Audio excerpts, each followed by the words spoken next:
My name is Joyce Valenza, and I first fell in love with the American Memory Collection back in 1998. I am a pretty well-known writer in the library world. I blog, I tweet. I have a lot of experience with primary sources. I understand and produce new media of all sorts. And I want to go back, just back to 1998 and tell you a little bit more about my experience and qualifications. Here I am with my partner, Carl Atkinson, back in Washington in 1998 at the professional development program called the American Memories Fellows. It was the best professional development I ever participated in. What it allowed us to do was create a lesson based on Lewis Hines' photographs and documents and have students understand what life was like as a child who worked in the early part of the 20th century.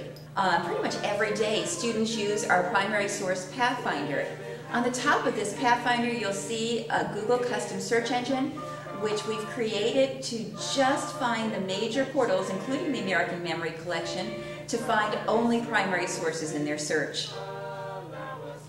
Another activity we've been doing recently is using YouTube video as primary sources. We've had students analyze situation comedies from the various decades, like Leave It to Beaver and All in the Family. They've coded their analysis for gender and race, and then we've sorted, and then we've made some observations about what life was like during the various decades in the latter part of the 20th century. Let me describe an activity that we're involved in right now with our U.S. History 2 class. Our students are analyzing the photographs from the FSA OWI collection. As a result of their analysis, they're putting together voice threads about the work of the particular photographer, the period, and the geography that the photographer covered. And we're sharing this in a film festival next week. Students are also examining the oral histories that are part of the collection, and they're creating found poetry based on those oral histories.